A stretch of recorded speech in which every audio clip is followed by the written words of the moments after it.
In this round of techniques of integration, we had trigonometric substitution, which we spent a ridiculous amount of time on, mostly because it's just so fun. And here's the second, because I like to do techniques in pairs, and that would be integrating rational functions. So we're going to be integrating functions p of x over q of x, where p and q are polynomials. We're going to be integrating rational functions. That's a ratio of polynomials. Rational functions are to fractions, what polynomials are to numbers. I probably should have paired those differently.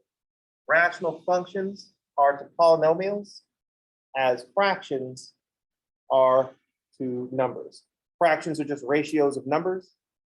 Rational functions are just ratios of polynomials.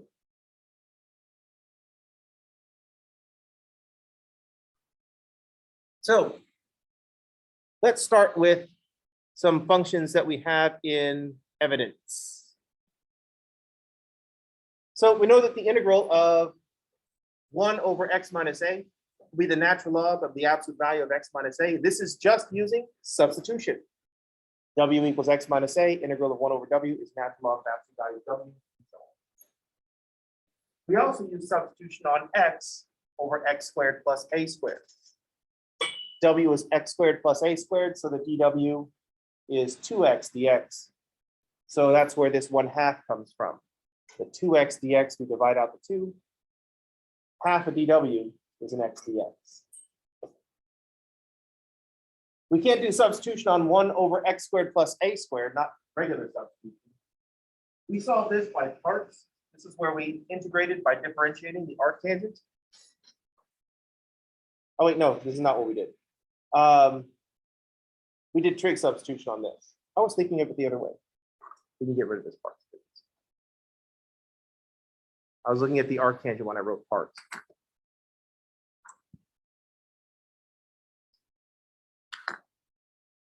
So we got this 1 over x squared plus a squared is 1 over a arctangent of x over a. We got that through trigonometric substitution. The good news is that we're going to base integrating rational functions on this. We're just going to leave a little bit more algebraic machinery to make it work.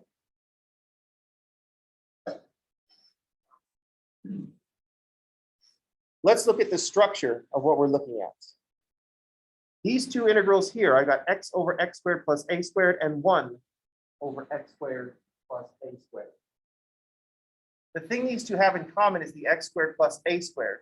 And what we want to notice about x squared plus a squared is that it is quadratic with complex zeros. If I said x squared plus a squared equal to 0, I get plus or minus a times I. We get complex zeros. So these two here, what's interesting is that the denominator is quadratic with complex zeros.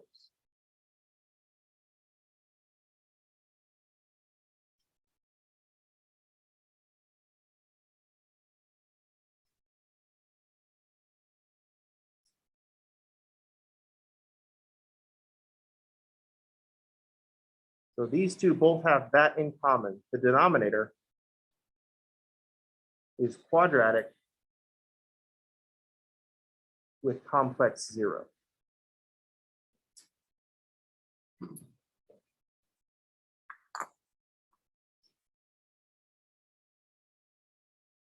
The difference is in the numerator. The first one, the natural log one, has a degree 1 numerator. It's a linear numerator, but specifically, numerator is degree 1.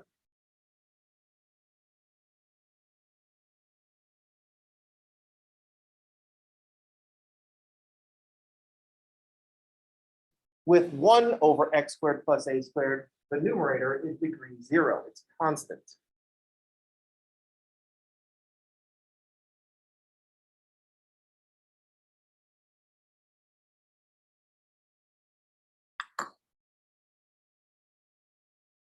We either have constant over quadratic with complex zeros, or we have degree 1 over quadratic with complex zeros.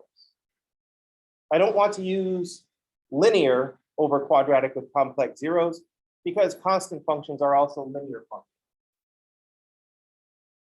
But I'm going to make that mistake a bunch. I'm going to say linear when I mean degree 1. So watch out.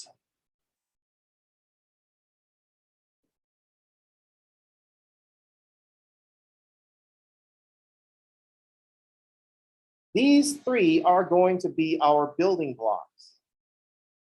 We're just going to stack stuff on top of this.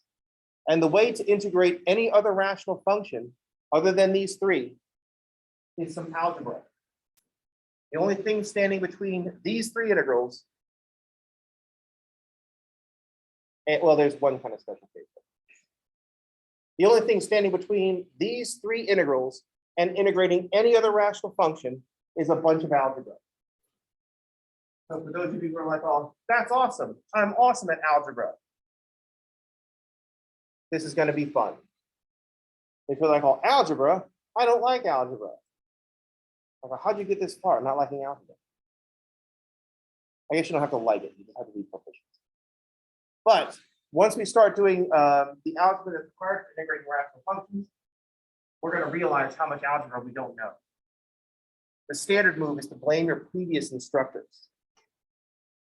So like later on, when you need something from Calc 2 in Calc 3, and I didn't teach it to you, or more specifically, you don't remember it.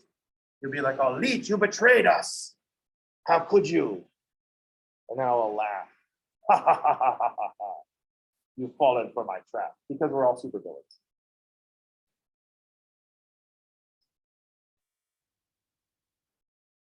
So here's all we need. When the denominator is quadratic with complex zeros, these are the only two that we need. Let's think about the things that can happen. Let's think about the things that can happen when we're trying to integrate these functions. Here are the things that can happen. Number one, what happens if it's not just x squared plus a squared? What if there's an x term? That's going to be something that we have to deal with. Number two, what if the numerator is degree 2 or more? What if the degree of the numerator is greater than or equal to that of the denominator? What if it's not just degree 1 or degree 0 over quadratic with complex zeros? And number three, what if I have quadratic with real zeros? How is this going to help me with quadratic with real zeros? Each of those three concerns has an algebraic answer to it. So let's list our three concerns.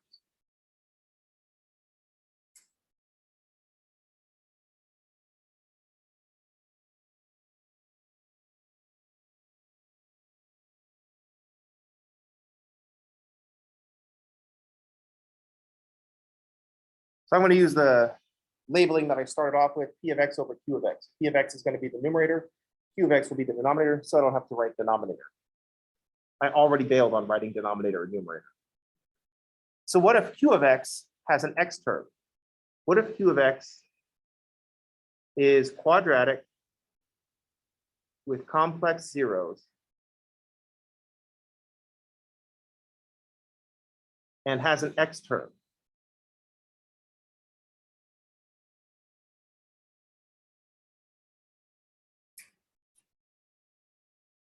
What if it's not just x squared plus a squared? What if it's x squared plus bx plus c? What if there's an x term?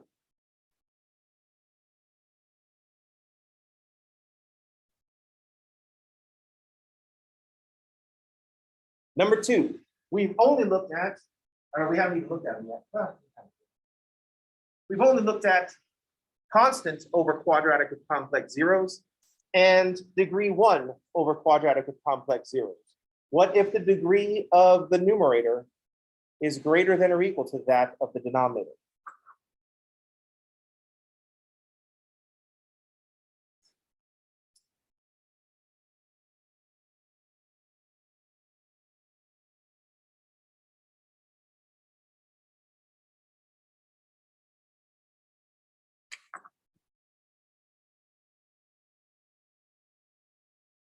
x squared over x squared plus a squared, x cubed over x squared plus a squared, and so on.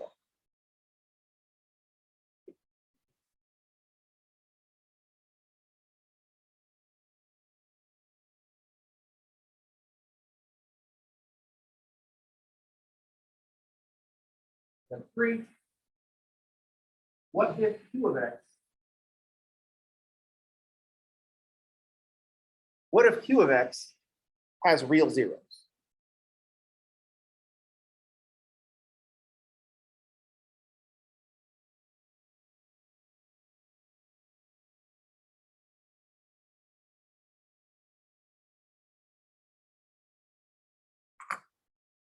This is going to include the case that the degree of q of x is greater than 2.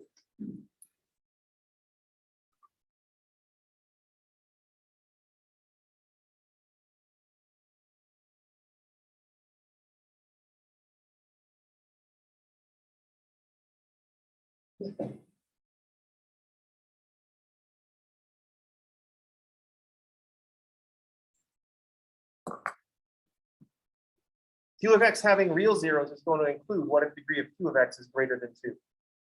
Because we're going to use the same algebraic answer.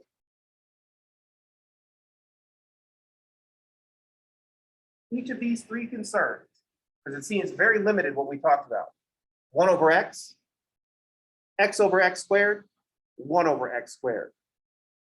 Considering all the things that we can do with p of x and q of x, that seems very limited. We just have 3 that we need to rely on. Plus a 4th one. There's so many 3s running around.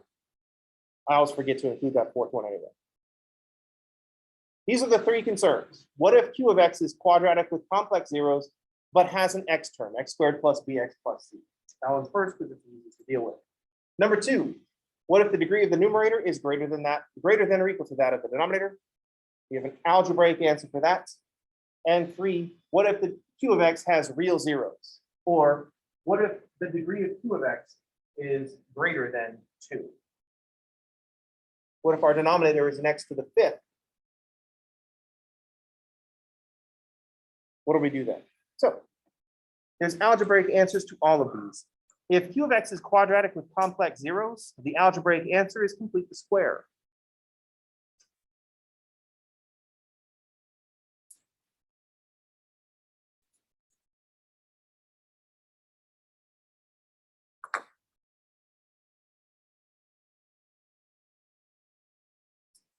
And everybody's like, oh yeah, complete the square. I remember that. That's no problem at all.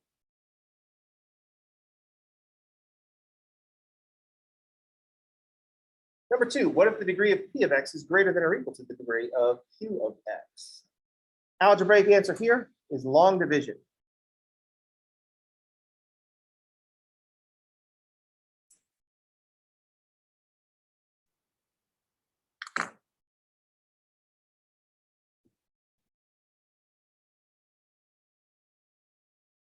Complete the square, everybody's usually on board with. Long division, people are like, oh, yeah, I totally remember long division. Hang on, is there a quiz on long division today? No? Then yeah, I totally remember long division of polynomials. No trouble. Number 3, what if we have real zeros for q of x? Or what if the degree of q of x is greater than 2? For this, we use partial fraction decomposition.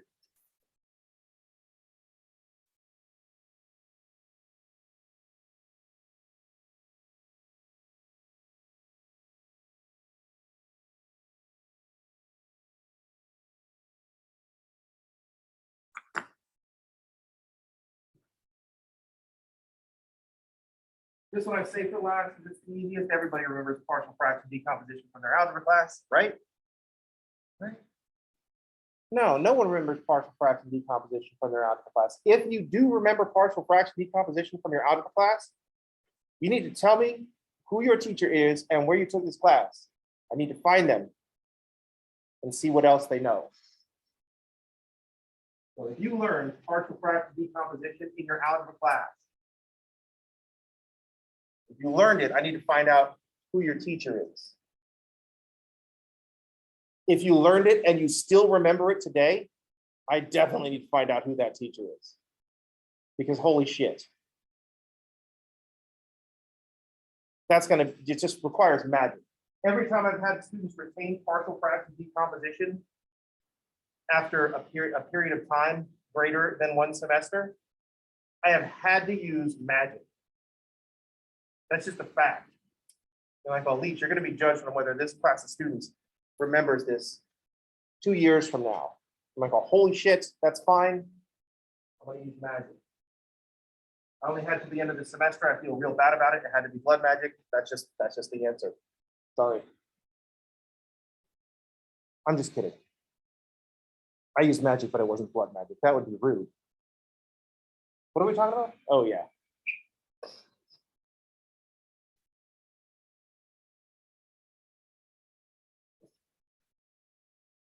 It's way worse. It's psychic magic. So I have to mess with your heads. And I'm not allowed to do that. A leech, no more telepathy. But how am I going to know what they're thinking?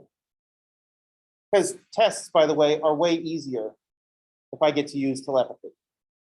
Because I just put a problem up on the screen and anybody that looks at it and says, oh, shit. It's like, all right, you don't know that problem.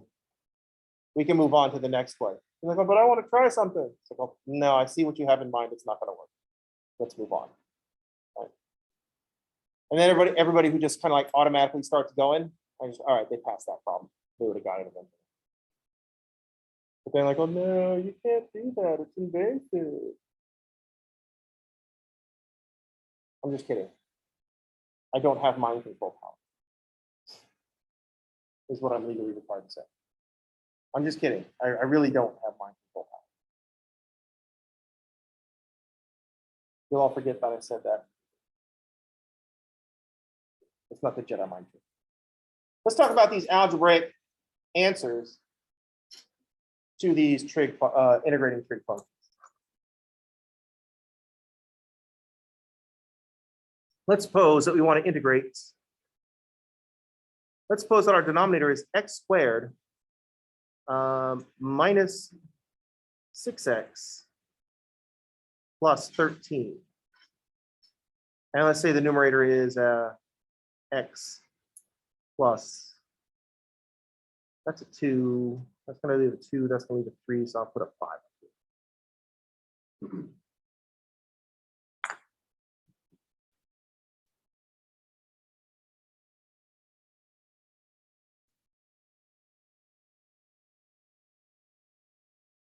So here's the analysis. We look at the denominator, x squared minus 6x plus 13. This is quadratic with complex zeros. The way that we can see the complex zeros is by completing the square because of this x term. So if we complete the square on this denominator, this is x squared minus 6x. We've got to think about what completes the square. Half of 6 is 3, squared is 9. So I need a plus 9. And that leaves behind in the 13 plus 4. So I'm going to have something squared plus 4. That's never going to be 0. Unless the squared part. Unless the squared part is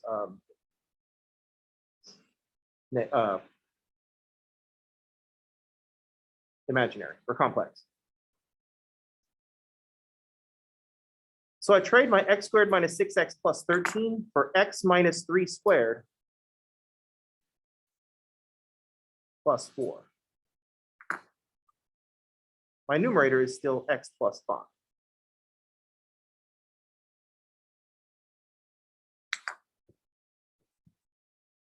So I see that we have a quadratic denominator with complex zeros, and I have a linear numerator, which means we're going to have a combination of linear numerator, which will give us the 1/2 natural log, and constant numerator, which will give us the arctangent.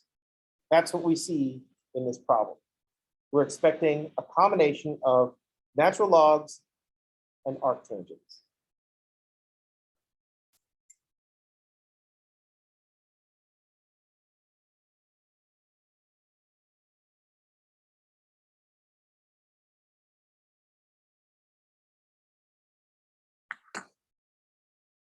As the denominator is quadratic with complex zeros, our numerator is linear and constant, or degree 1 and degree 0. Degree 1 is going to give us the natural logs. Degree 0 is going to give us the arctangents.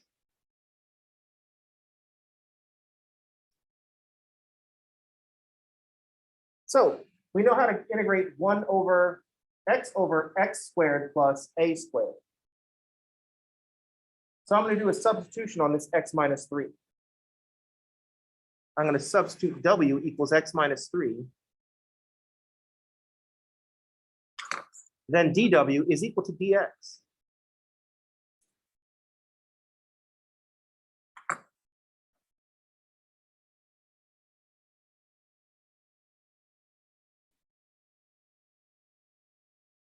So that's a nice, easy thing to replace. Notice that I've also got an x plus 5 in the numerator. So if w is x minus 3, then x is w plus 3. And now I can see that all my x's are going to be replaced, which is what has to happen in substitution. So my substituted integral, x minus 3 squared plus 4 is going to be w squared plus 4.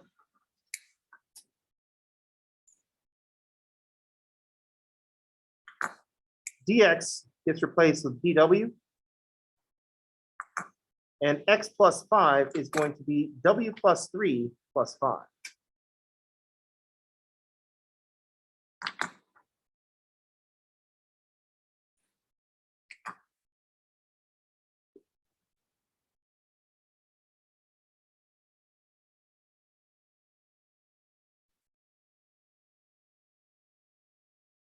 So I'm going to break this up into 2 integrals.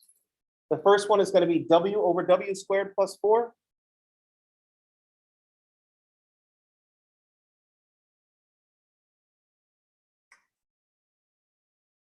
And the second one will be 8 over w squared plus 4.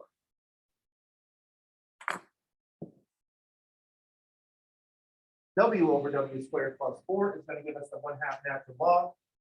8 over w squared plus 4 is going to give us our arctangents. So these are the 2 from above. So I'm just going to get a 1/2 natural log. I need more space.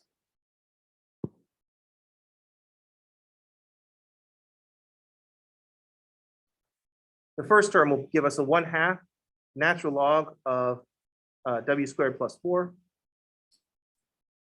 And 8 over w squared plus 4 will be 8 over 2 because 1 over a. Arctangent w over 2 plus c. And then we just have to replace the w squared, or the w, with x minus 3.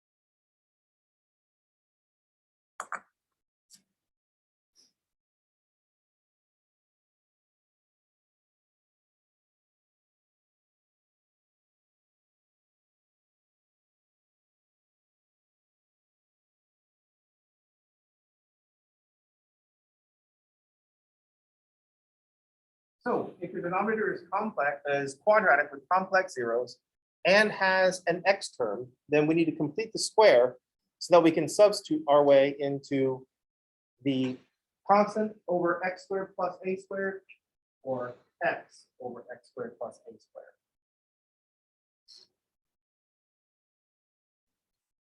Yes.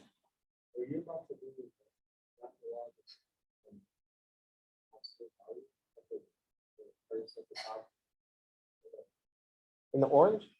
Yeah, that's a natural log absolute value of stuff.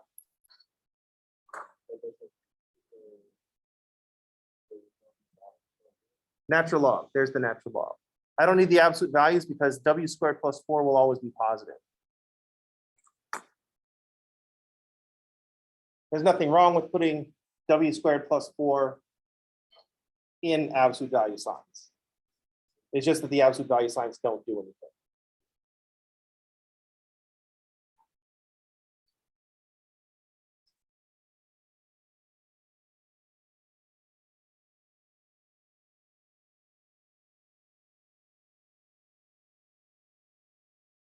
Any questions?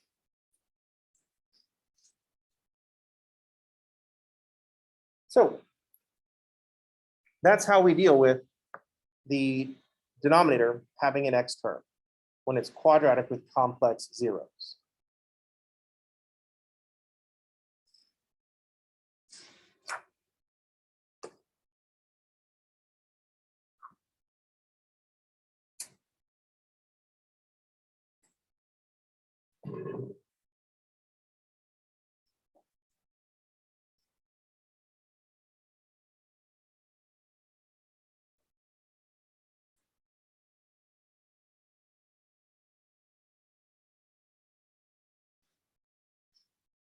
Oh, wait, I had a different problem. Don't do this one yet.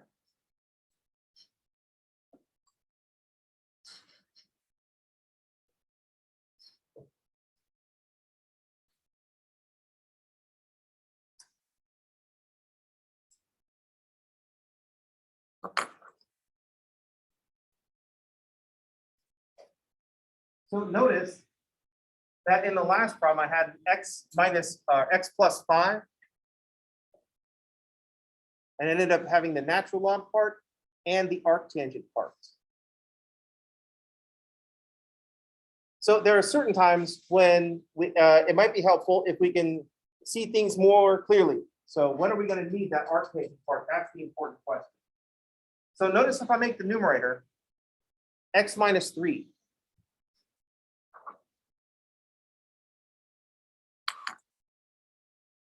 Now I don't need to worry about completing the square on x squared minus 6x plus 13.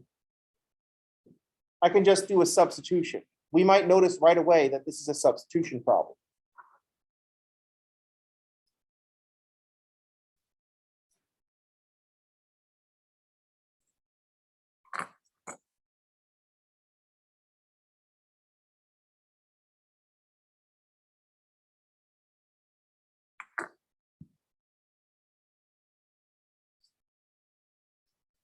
So the dw is 2 times x minus 60x, or 2x minus 60x. If we factor out the 2, it'll be x minus 3 dx. So here we're not going to get the arctangent term. So 1/2 dw.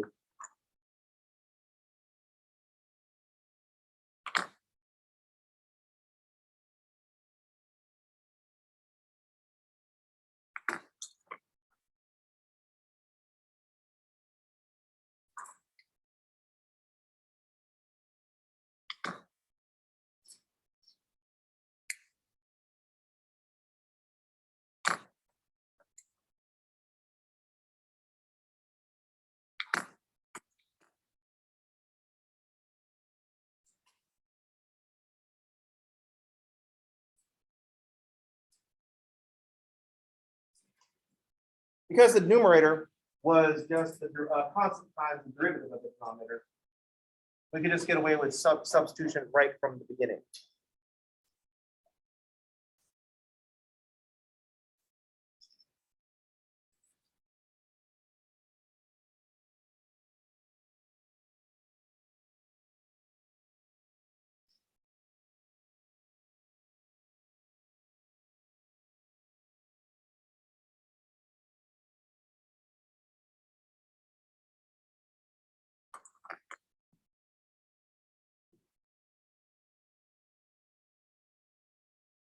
So we might notice that this was substitution. We would not have seen that in the previous one. Because derivative inside, if we try that in the previous one, you have an x minus 3 as the dw, but we had an x plus 5, and that is not a constant multiple times x minus 3.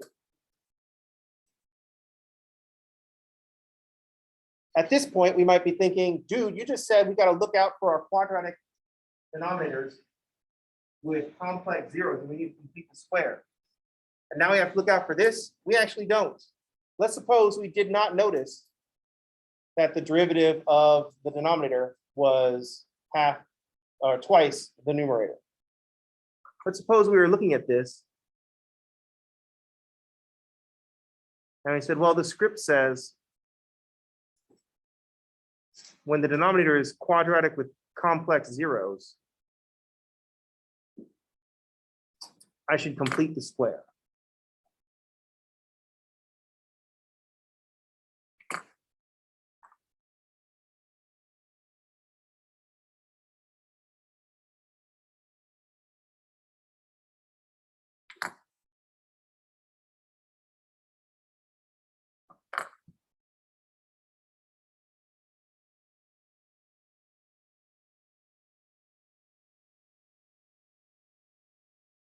When you see that the thing being squared, x minus 3, is the numerator, that's when you know that the derivative, at this point, you could start doing substitution. You just start doing the substitution. But at this point, if you're going to do the substitution, you already know what the answer is. It's going to be a half natural log x squared minus 6x plus 13. At this point, you realize there's not going to be an arctangent because I don't have to separate off a constant over the x squared plus a squared. So when you see these match, don't forget to write your dx. And you can go directly to your 1/2 natural log. If we make the same substitution,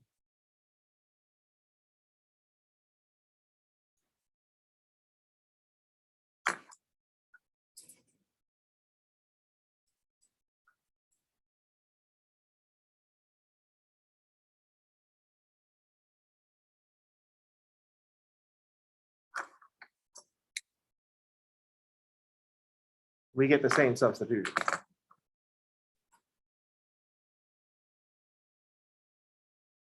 So if you completed the square, you don't erase it and go back and say, oh, I could have just written down the answer. Remember, the goal is to not write down all of my calculations that we're using when we explain stuff. The goal is to just write down the answer looking at the function. X squared minus 6x plus 13, the derivative is 2 times x minus 3. So I could just 1/2 natural log of x squared minus 6x plus 13 and move on to the next problem. The goal is to not write down all the steps.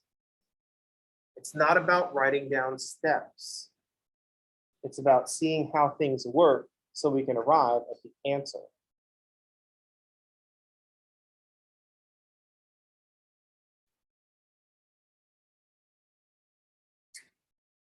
The goal, the first goal, looking at x minus 5 over x squared minus 6x plus 13, is knowing that we're going to have natural log, that 1/2 natural log, and an arctangent based on the denominator and how the numerator is related to the denominator, or in this case, not really related.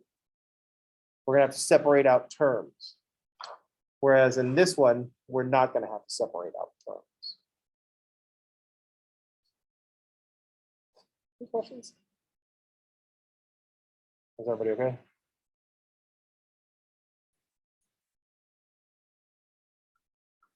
So if your denominator is quadratic with complex zeros and has an x term, the algebraic answer is complete the square.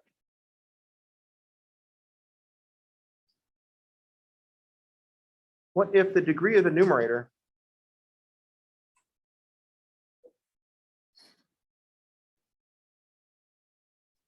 is greater than or equal to the degree of the denominator?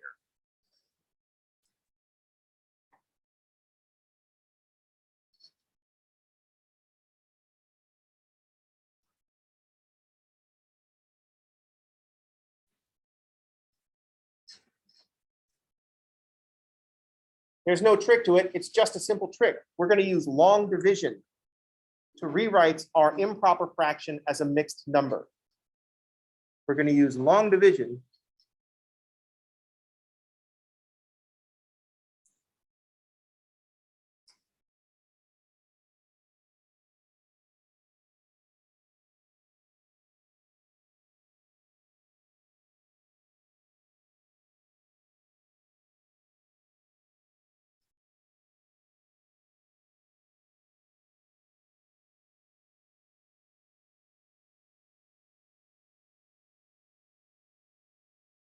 I'm gonna put these in quotes, improper fraction and mixed number in quotes because they're polynomials. Improper fraction and mixed number are things that we use to refer to rational numbers and usually not rational functions. But long division, this is what long division does. It rewrites your improper fractions as mixed numbers. Instead of saying 9/2, we say 4.5. And we get there through division. Same with numbers, we do with polynomials. So if I have 9/2,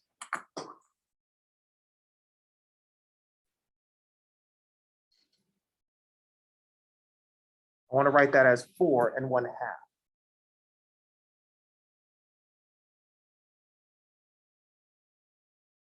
The tool we use to accomplish this is long division. Ultimately, just knowing stuff, 9/2 into 4.5. We knew that one. But if we didn't happen to recognize, we could do long division. We just divide 2 into 9.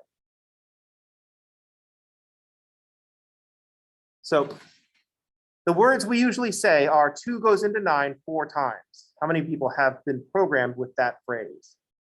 Anybody been programmed with that? 2 goes into 9 4 times. What does that even mean?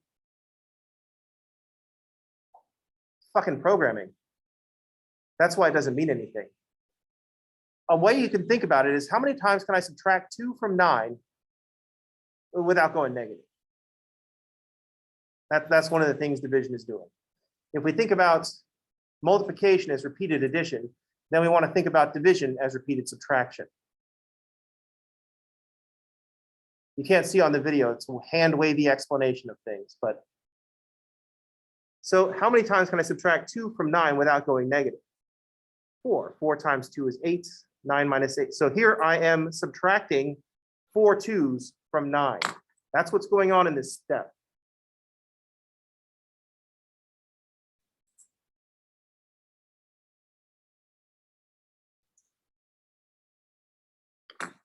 I'm subtracting the 4 2s from 9, and there's 1 left over.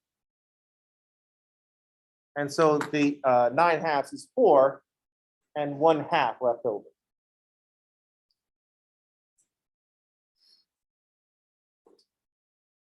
You should note that this part where you say, how many times can I subtract the denominator from the numerator without going negative? You can get that wrong and the process still works. So let's do something with thirds. 10 thirds. 10 thirds is what? 3 1/3. We can subtract 3 from 10 3 times without going negative, and there will be 1 left over. So 3 1/3.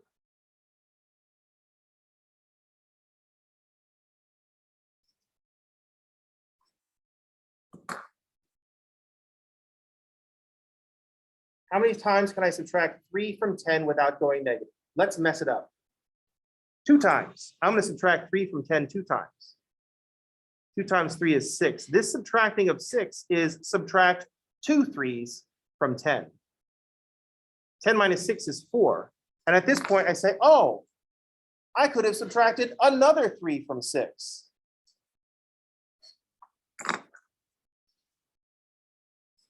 Or from 10.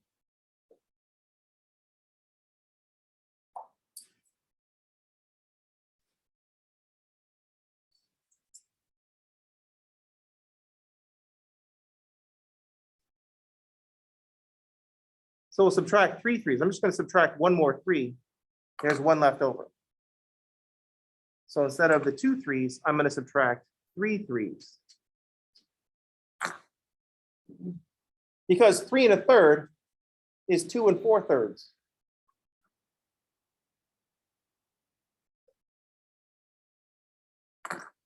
That's not how we would write that. We don't make a mixed number with an improper fraction in it. That's crazy. But 4/3 is just 1 1/3. 2 plus 1 is 3, 3 1/3. You can't get it wrong if you understand the process. And if your teacher said, no, it's not 2, it should be 3, You should be able to point out, so I go, no, I subtracted the next one down here. That's why I crossed out the 2 and wrote 3. This is not the only way we could have messed it up. Let's suppose I wanted to do 3 into 10. Let's suppose I'm going to subtract 3. I subtract 3 from 10 4 times. 4 times 3 is 12. Here I am subtracting 4 3s from 10. Oh, whoops, it went negative.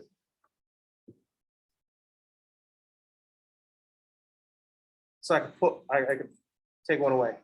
Add one back.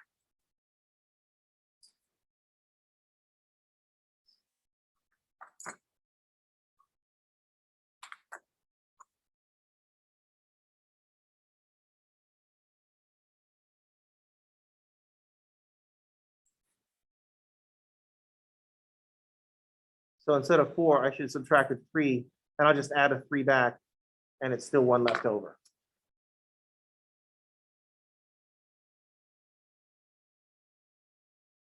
Because 3 and 1/3 is not just 2 and 4/3, it's also 4 and negative 2/3.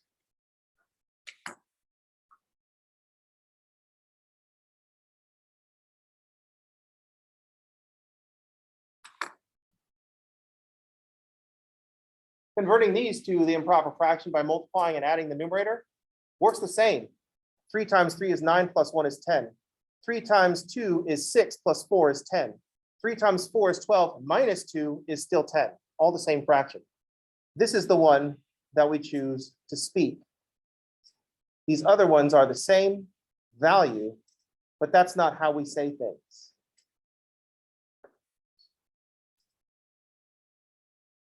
We don't call the number 32 2012.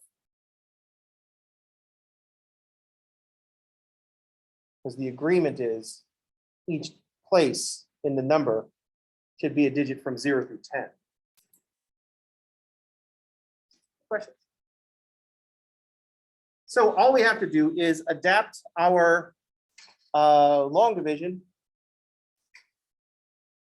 so that we can write our rational functions, switch our rational functions from improper fraction style to mixed number style.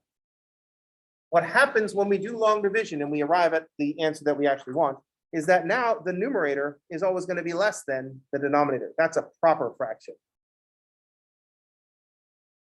This 10/3, that's like hanging out at dive bars and drinking Pabst Blue Ribbon. This 3 and 1/3, this 1/3 is a proper fraction. It has high T.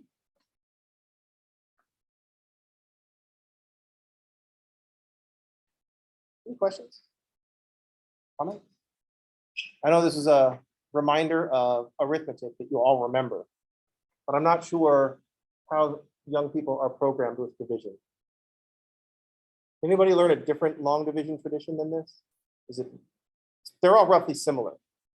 Where you write stuff on the page is not really the issue. How you organize things, that doesn't matter. It's just a way to keep track of all the things that you need to remember. Does that make sense? All those algorithms that you learned, you don't get to compare them to algorithms that other people learned, because they're all just different ways of organizing the same information. One method is only better than one person would think that their method is better only because they were programmed with it as a child and they've been doing it their whole life that way. That's why, and then once they become adults, they become incredibly resistant to change. And so we're stuck with all these stupid arguments where people say, why don't you just do it the old way, as if there is just one old way. And what that old person is saying is, why don't you just do it the way that I learned it 50 years ago so that I don't have to actually understand what the fuck is going on and I can just follow the program? Because they went to school at a time when school was designed to build factory workers, not educated thinking people. College educations, that was for the right people. The right people. The proper fractions, not the riffraff. But then we're like, well, you know what? I think we'd all be better off if we all went to school. That's why California is like all community colleges. You're going to get to go to school so that you can transition to a university for almost no cost. The idea is for free. Free is still too expensive, but free is a good start. The big idea was that if you were a resident of California, you could go from dropping out of high school to a community college, transfer to a CSU or a UC, and get your bachelor's and get a graduate degree for no cost. And in this time, what happens in California?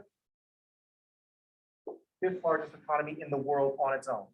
Doesn't need the fucking United States, on its own. And what are we doing now? Dismantling all the access that we created. When you hear about things that are going on in schools and changes that are being made, as far as I'm concerned, a public institution, the only question is, are we increasing access or are we decreasing access? If we're decreasing access, then we're wrong and we need to do something else. If we're increasing access, then we're right. Whatever the cost, money doesn't matter. People matter. So if we can increase access, I do not care what it costs. I am willing, as a taxpayer, to pony up some money and find some tax dodgers and make them pony up their money, because their money is our money. Any questions? Be aware of change that happens in educational institutions. Are they increasing access or decreasing access? And then, of course, the obvious ones. Are you literally telling people not to know things? Oh, we can't have this book in the library.